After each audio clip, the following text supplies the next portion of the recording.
Have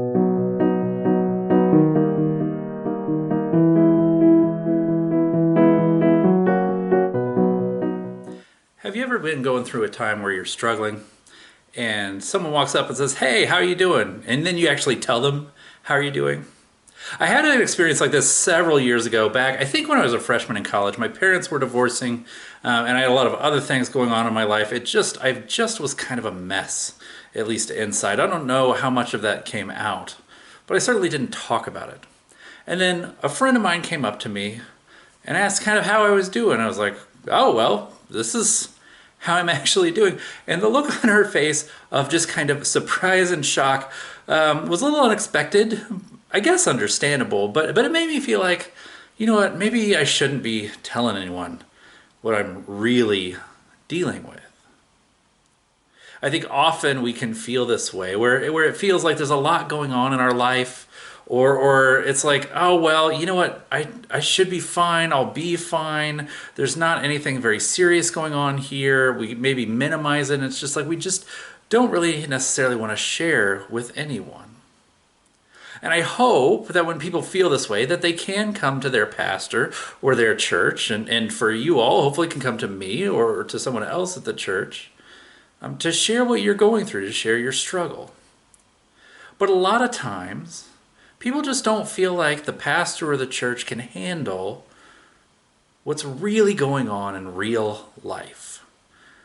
That there's a lot of nice things that happen at church, and there's some nice people, but it can never, it's never going to be deep enough to deal with my struggle or to heal my pain. That ultimately, church is kind of a shallow experience. This brings us to the third disconnect between the church and modern culture. We've been going through this book called You Lost Me by David Kinnaman, where he does a bunch of research on why is it that so many people have left the church behind in their lives. And whether these are true or not, he gives 6 kind of disconnects that seem to exist between the church and modern culture. We talked a couple weeks ago about how the church is often sheltered or overprotective. Last week we talked about the claim that the church is against science, or churches are against science. And today I want us to look at this idea that churches can be shallow. That if I brought who I really was and what I'm really dealing with to my pastor or to my church friends, they wouldn't know what to do. They wouldn't be able to handle it. They'd have that kind of shocked, almost deer in the headlights look. Now, is this a fair critique? Is this a fair criticism of the church? I think many of us might get defensive because we have had deep, meaningful engagement with God and with our fellow Christians. But I do think that for many people, this is their experience. Sometimes it's just the nature of how kind of modern church has gone. There is such an emphasis these days on numbers, making sure we have a lot of people, that we can miss the actual people. I know I've been in plenty of places where if we had 100 people last week, we better have 101 this week, or it's just not a good Sunday, or we're failing, or things aren't good. And it doesn't matter who the people are that are missing. What matters is that we have more, that we grow. And sure, it's good to grow, and we want to be a growing church, and we want to be a church that's reaching our community, but we shouldn't miss the people in some quest to get bigger numbers or a bigger budget or just kind of grow and grow and grow. Another kind of way that especially young adults feel the church is a little shallow is out in the world.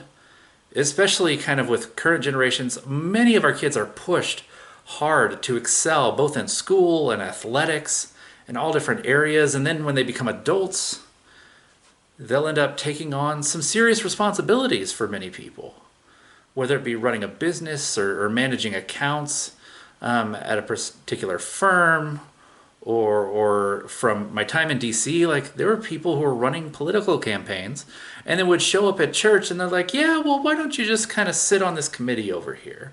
You're not in charge of it, you're not the chair, just kind of sit and wait your turn." Or, oh, maybe you can help decorate this thing over here. Or maybe you can help haul boxes for this event or that event. It's like people go out and they do work in their real life, and then they come to church and the challenge is to haul boxes or to just kind of sit and wait.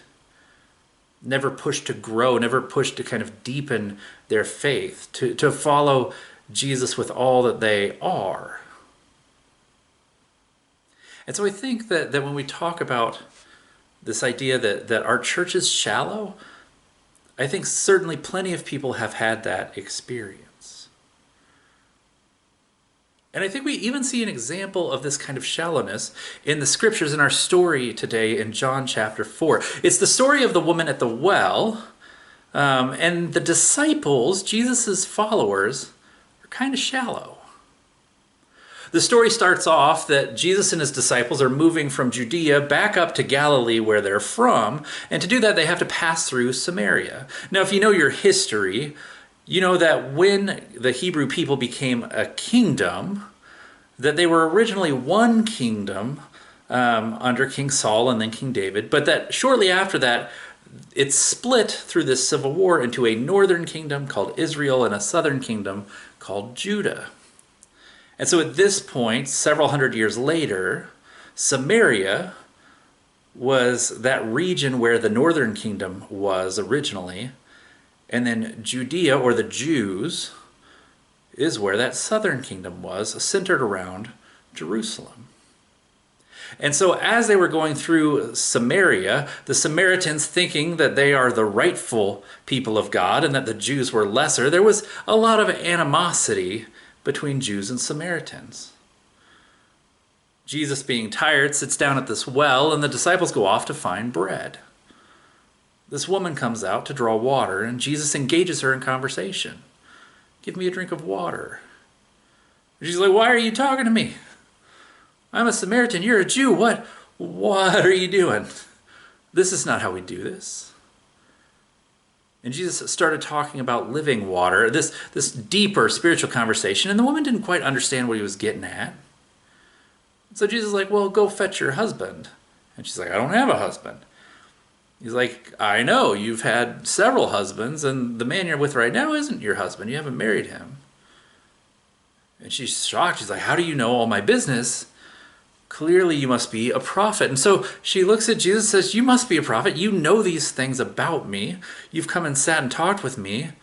Like, the Samaritans say that we should worship on this mountain over here called Gerizim. And the Jews say we should worship in Jerusalem. Like, who's right? The Samaritans or the Jews? And Jesus gives an answer explaining kind of why it's Jerusalem and that God has chosen to move through his spirit through the Jews. But it's like that doesn't really matter, though. What matters is that we have come to a time where we're going to worship not on a particular mountain, but in spirit and in truth, that through the Spirit of God we will worship wherever we are. And she's like, oh, well, this is really exciting. This is kind of like this chosen one, this Messiah that I've heard about. And she says, that's who I am. And she goes off and she starts telling people, and people believe in Jesus. And then the disciples come back. And they're like, and what's funny in the text is it's like they look around, they're like, they want to ask Jesus, why are you talking to this woman? What are you doing? But it says that like they keep that to themselves. They don't actually say it. And then Jesus engages them in a conversation. Because they're like, hey, we brought the bread back. I don't know what you're doing. And he's like, well, I have bread that you do not know of. And they're like, you have secret bread? What is happening here? Jesus is like, I am sustained by doing God's will. There's more to life than bread. Just like when Jesus was talking to the woman, there's more to life than just water. There is living water, this spiritual nourishment. You see, there's this contrast between Jesus, who is willing to cross boundaries and meet this woman where she is, even if she is an outcast in her society, and there's this animosity between the Jews and the Samaritans, while the disciples want to do things the right way. They want to make sure that they're following all of the rules, that they're keeping to social norms, and they completely miss what God is doing. The disciples have a very shallow faith, one that is just, we need to follow the cultural rules of our time, whereas Jesus has this much deeper approach of engaging people no matter who they are, where they are. And that is, I think, at the core of what we as Christians ought to be living out in our real lives. That connecting to God, knowing Jesus on a personal level, is not about doing things kind of the right way, at least not the right cultural way, but it is finding this deeper connection to the love and grace and mercy of God that really can handle whoever we are, with whatever we've done, wherever we may be. I was thinking, like, what is an example of this that I've seen in churches before? And one of the funnier examples, as I look back on it, was I was at this church that wanted to engage more with immigrants and refugees. And so the adults in the congregation got a team together, and they started doing some different Bible studies and talking about this. And then they had a church board meeting where they talked about, this is what we believe about supporting and helping and loving the refugees in our community. And they came up with a statement, and they voted on it, and it was a thing. It was all a thing. And at the same time they were doing all of that, there was a teenager who got connected with a local organization that helps refugees and asked, well, what did you need? And they came up with a list of a bunch of different things they needed to help the refugees. And so she started a drive to collect those things, and collected those things, brought them to the refugees, and did that multiple times, and did some other events that I think were fundraisers for the organization. You see, the church leaders, the church elders, were focused on kind of doing things the right way, and a little bit more focused on themselves in that way. Like, how do we have the right beliefs and show that we care about these people? Whereas the teenager was like, well, let's just go do this. Let's go meet these people where they are and provide them with what they need. Ironically, it seems like the response of the teenager was deep, much more like Jesus and the woman at the well, whereas as the response of the adults seemed a little more shallow. Even though there was a lot of study and a lot of conversation and people learned a lot of things, like, did it actually help any of the refugees? Did we minister to any of those people in need? Like when the scripture tells us to clothe the naked and feed the hungry and give water to the thirsty and shelter to the homeless and all that kind of stuff. Like, did we adults do anything? or did we just kind of talk around it and come to how we have the right belief about how to help these people? And I think that experience plays out in all kinds of different ways in churches, where we get so caught up in being right that we miss doing good. And at times, it is through the eyes of our young people or even our children that we see how we ought to be acting, what it is to follow in the footsteps of Jesus, who wasn't overly concerned with this woman's ethnic background, with her gender, with the choices that she had made in life. He was concerned with connecting with her, showing love to her, offering her what he knew she needed.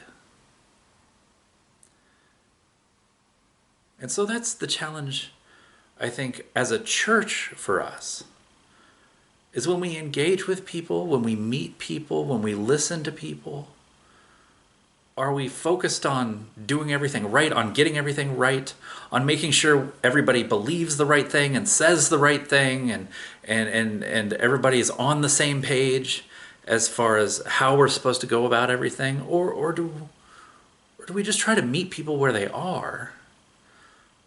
It might be messy, and we might get our hands dirty, and we might have to make some corrections along the way. But I think Jesus would rather us Get out there and help people. Tell people the good news that he loves them. Rather than being so caught up in following all of our own cultural boundaries, or all of our own religious rules that we have created to make ourselves feel like we're doing this thing the right way. To those of you who are struggling in general, and especially to those of you who are not followers of Jesus, Jesus will meet you wherever you are. God will meet you with whatever you are dealing with.